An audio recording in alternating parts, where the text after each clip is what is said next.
Yapacak bir şey var.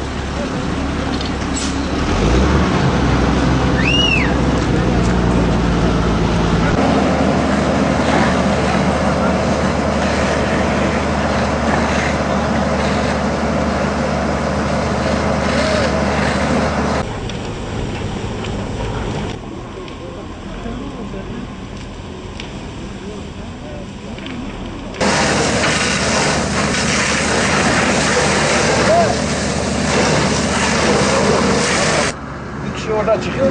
Baktım şoför dedim senden başka adam var yok dedi, hiç kimse yoktu. Şoföre bir şey olmuş mu? Şoför bir şey olmamıştır yani dışarıda bir şey görünmedi. Sonra itfaiye geldi. Araba Diyarbakır Diyarbakır istikametinden geliyor. Bir kişi içindeydi. Bir kişi içinde.